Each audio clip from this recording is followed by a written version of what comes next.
Kieran here from Boxing Bants, and we're here in lovely little coffee shop here in Navan, your hometown. Well, Johnstown, Navan. I'm here with Chris Blaney, local man of Navan. When you're wearing your Navan gear, you know, repping it, weren't you? Representing Navan Boxing Club. You were you're home for a few days. You were saying your younger brother was fighting in the Leinster Championships. Yeah, won the Leinster Championships yesterday himself and Thomas McDonough from Navan Boxing Club. So it's a good weekend. Yeah. Delighted for them. Yeah. So how's life here in Manchester now at the moment? How long have you been living there now? Been back and forth really, you know. Probably a pro, 3 or 4 years. Obviously out for the year, but still trained. So about 3-4 years back and forth from Manchester.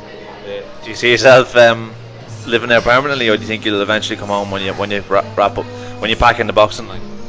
No, I think I'll always come back to beautiful Navan.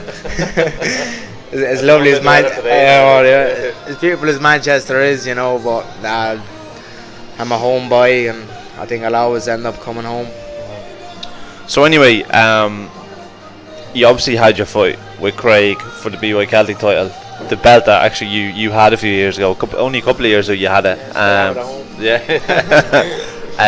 And obviously that fight was abroad, unfortunately. Well, not abroad, in your hometown. It was around Bolton, wasn't it? It was in Bolton, yeah. Not my hometown at all. It was just it was the only show that was on, and Ricky paid Steve Woods to put us on the show. And close to where you were training though, isn't it? It's about an hour away, like, so it's not really that close. Well, I suppose it's closer to me than it was Criag, but Criag said it was in me back garden and my hometown and all that shit, you know. But look, he can say what he wants. We'll see now when we're in his back garden. See how he likes it. So that fight in particular, I want to ask you about it. First of all, what's your reflection on it in terms of going in? Obviously, you look very lean going into it. Like from what I saw now, you look very light, look well. You look like you made the weight okay. And what's your reflection on the fight itself now? The decision that was made, the draw, and how do you felt it went? Look, I came in a pound under. I think came in 11.5. Made the weight easy. Training went well. Training's going even better now already from this camp. But obviously everyone's going to say that, aren't they? But yeah, look, the fight itself I thought was a shit fight. It was a terrible fight. There was no skill at all. And I think that's what Criag has to do, and Criag knows he has to do it. He knows 9 times out of 10 I beat him. I think seen the best Criag there was on the night, and probably the worst Chris Blaney. So look, it builds the fight up and it sells it more. Look, it was a blood war, so everybody loves that. Yeah, everyone loves that apart from obviously the boxers. But yeah, look, let's hopefully now in Waterford to be a bit more technique and boxing, you know. But if it goes to war again, it goes to war. But when you reflect on it, like you said, it was the worst that you were in the ring. What was it in particular that you think that made you worse? Was it the way that Criag was making you fight, or was it the way that you chose to fight? It was just, I think the first 3 rounds I was boxing well, just diving in, you know. I had no sparring for that fight. I'm not going to make excuses or anything like that. Look, few injuries, no sparring, no nothing. But look, it goes on. Like, you have to fight. I think obviously in the 4th round where I got the cut, the doctor went over to the doctor and he said to the referee, if that gets any worse, stop it straight away. So in the back of my head I was like, fuck, gonna have to try and knock him out now before the fight is stopped. How did he cut you? Was it a head clash, or was it?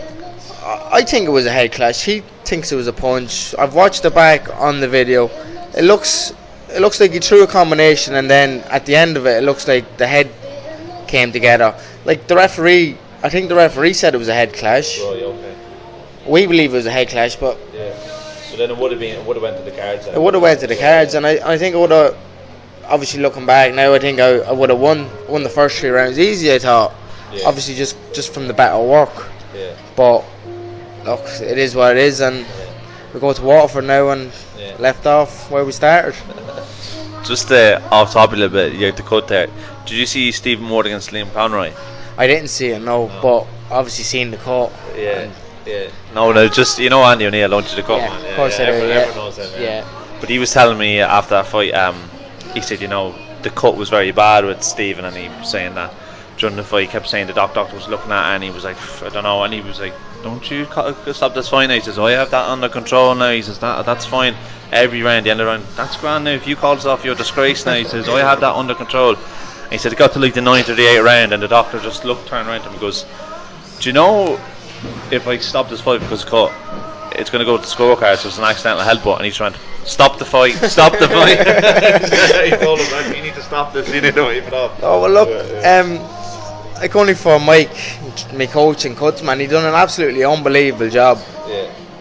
Like he's been a cuts man for a year, like good few years now, and he's done the top people. He said that's the worst cut he's seen. Stopped the bleeding, obviously saved the fight from going. Obviously, if the ref called it a head clash, from going to the scorecards, and let us fight on. Look. Yeah. Being both boxers, the two of us, we don't want to fight being stopped over a bit of blood. Like, we just want to fight, and we want to knock each other out, and, or just punch the head off each other. Yeah, which is what we tried to do, but there wasn't too many punches landed. Right, so obviously the great news is we've got Ring Kings 2 on now. Waterford's brilliant news. The event itself, the way it's run, the way you do your walk, it's going to be a great spectacle for you, and obviously it's great for you because you get to fight Criag in Ireland for the Irish title, and obviously coming on the back of T's already fighting, and it's probably going to be the only show in the Republic. You must be delighted and really excited for it. Absolutely over the moon. Look, Neil Power, take my hat off to him. You know, I actually don't know what the first Ring Kings was like. Wasn't invited to that one. But look, all I hear is good words about it, you know. So look, I'm absolutely delighted to be topping the bill, fighting Criag, beating Criag in his hometown, in front of all of his. How many does it hold? 3,000 or something? I'm not even sure, but look. Look, I know he's going to bring a lot of support, and it's just going to drive me on even more. So look, for me, for Criag, and for all the boxers on the show, it's just great news that Neil Power can actually put this together, and it's great for the fans. So delighted to be part of it. Since your last fight, there's kind of been a little bit of words said, like a little bit, not back and forth, but kind of the Irish boxing, obviously the website, like articles on him and you, that he's kind of said a few things. But what is it you're reflecting on and what he's saying? Just listening to him saying he's going to knock me out, and I hope he comes and tries to knock me out. I really, really do. He's saying that, I don't know what's he saying. He said he broke his wrist a couple of weeks before our first fight, which is absolutely bullshit. There's no way you could break your wrist and pass the doctor before the fight and then go in and throw punches for 8 rounds. But look, if he wants to say that, if he wants to make excuses already, I hope to God he's recovered and he comes into Waterford 100%, because when I beat him, I don't want him to say that he had 2 broken wrists this time. I want to beat him, and I want to beat the best Criag Mc Carthy there is. So Criag, bring your A game, because I'm going to. The last time you fought before, you said in an interview, you said you felt it was a little bit too soon for him to not only to be fighting for title, but be fighting you. Yeah. And now you're fighting again for yours. Do you still think it's kind of early days for him? Not really now. Look, he's looking back at the fight, he proved he should be in with us. Look, even if it was a bad fight, shit fight, no, he deserves it. He's the only one I can fight for it at the moment. Nobody else is eligible to fight the middleweight Irish belt. Stephen Donnelly's been he's been put forward now to fight the winner, but obviously he's got a British title fight now, so I don't know what way that's going to even work. IBF European, I think. Yeah, so if he wins that, he's obviously going to be on to bigger and better things. He's not going to come back down for an Irish title, I wouldn't say. But look, yeah, Criag deserves this fight, and let's hope the build-up lives up to what everyone expects. You look back now, right, at your career so far in boxing as a whole, like amateur, like everyone knows about your record as an amateur. It was quite decorated, and then you've been a pro now, you've lived over in Manchester now, and you know you're finally going to fight for an Irish title after if you win. And what is well, everyone's always going to say that to me, you know, but after the fight, like what do you want to do? What more do you want from the sport after the Irish title? Like? Whatever comes, you know. Yeah. Like any goal and anything like that? I've got no goals. Look, the Irish title I've said since my debut. Whoever's the Irish champion, I want to fight them. Obviously, Luke was the Irish champion. He's fought for world titles. Yeah. Fair play to him. He's give up the belt, and now I'm fighting Criag for it. But look, I'm not looking past Criag. I'm not looking past what's next. But whatever comes. I'm obviously, everyone knows me. Like when a fight's put there, and I've proven that I will get in and fight anyone. I don't want to be fighting bums and journeymen and picking up handy wins like a lot of fighters do be doing. Just want to look. I'm 20, 27, 28 now in 2 weeks, and obviously you can't go on till you're 30 boxing. Well, I don't want anyway. You know. On 30, 35 years of age. Yeah. It's a short career, and I just want to win whatever I can and whatever's out there, and hopefully make a few pound out of it, and then retire happy. And look, every amateur boxer wants to grow up and be a professional boxer and make a living out of it. Not everyone can. There's not a lot of money starting off in boxing, and look, I was absolutely blessed to be teamed up with Rick, and just delighted. And look, my dream growing up was be a professional boxer. Watching Ricky Hatton growing up was unbelievable, my hero, and now to be living with him and training with him and managing me, like, you know, it's still unbelievable. Like, look, unbelievable banter, but it is good. Like, you've got Rick, Blaney and Mike. We all have great fun, all have great time for each other, but when we mean business, we work very hard, and it's just a great environment to be in. And look, I'll be happy to retire an Irish champion. I'd be happy I wouldn't be happy, but look, I'm happy with my career now at the moment and what I have achieved, amateur and pro. But look, I'm going to keep going. I'm going to keep fighting, and whatever comes, and I'll probably take it with both hands, and hopefully it all works out. Well, look, you have to look back at. People don't realise, I think, how prestigious the Irish title is.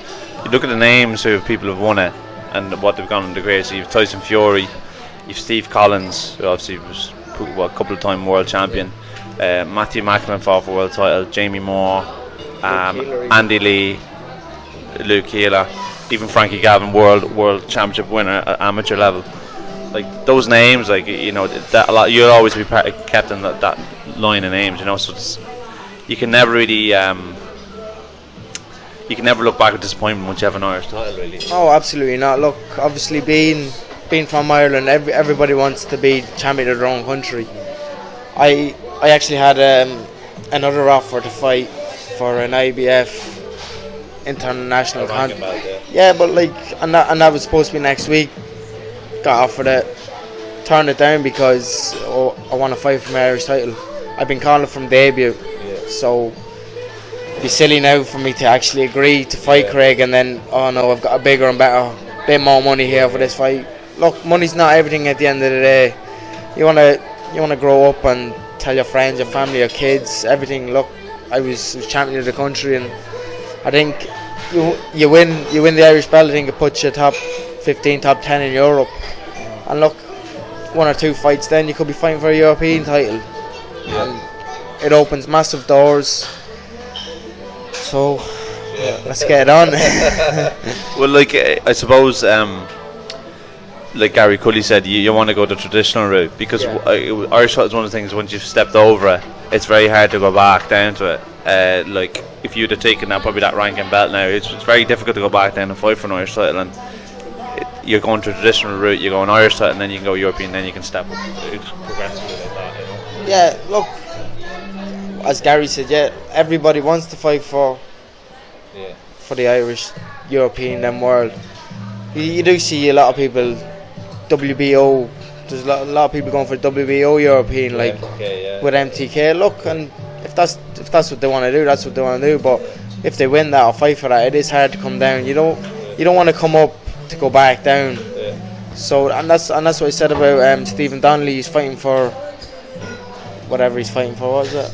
The IBF European. So IBF Troy Williamson already has. Yeah. So I think that's above the Irish title. So if he wins that, there's no way he's going to come down and fight for the Irish. Well, I don't think he will, but if he does, he does, and we'll see. So, in terms of your life over there in Manchester with Ricky and that, how's sparring going? Is it difficult for you to find sparring over there, or what's it like for you over there? No, look, we've got the best sparring out there. Like we've got Billy Joe and Josh Taylor training in the gym now every day. You know what I mean? Like two of the best southpaws there is in the world, and I think Billy might want a bit of sparring now in a couple of weeks, so I'm going to be sparring him. I've already been talking to Josh about southpaws. I'm going to speak to Billy. You know, I'm going to listen to what they have to say, and like stuff like that. You can't pick that stuff up. Can't pay for that stuff. Like the advice that Josh has already given me, like, you know, it's unbelievable, and you're just sitting there in awe, just looking at him, going, oh, holy fuck! Like he's won the Ring magazine. He's won nearly everything, and he's talking to me, a fella from fucking Navan. You know, it's mad. You know, but like I said, look, sparring. We've already arranged a couple of southpaws to come down. We have Graham McCormack, G-Train. He's coming over in two or 3 weeks. Talking to him last week, so just gonna have to. I'm not sure if it's 2 weeks or 3 weeks. He's coming over, and he's gonna come over for a week, stay with me, have a bit of entertainment for a week with him. So look, well, just don't mention Dominic. Don't get around. Oh jeez, start breaking the gym up, so he will. Look, so you know, Graham's helping me out. I'm helping him out. It's unbelievable. He was in the gym before sparring Darryl Williams, I think it was, and that was before he even had his pro debut. So look, it'd be good to have him back over, and good bit of crack with him. So I don't think Ricky will understand the word he says, but it'll be funny. No. I had a good interview with him a couple of weeks ago as well. So good bit of banter there. In terms of now, looking ahead now to the actual show itself,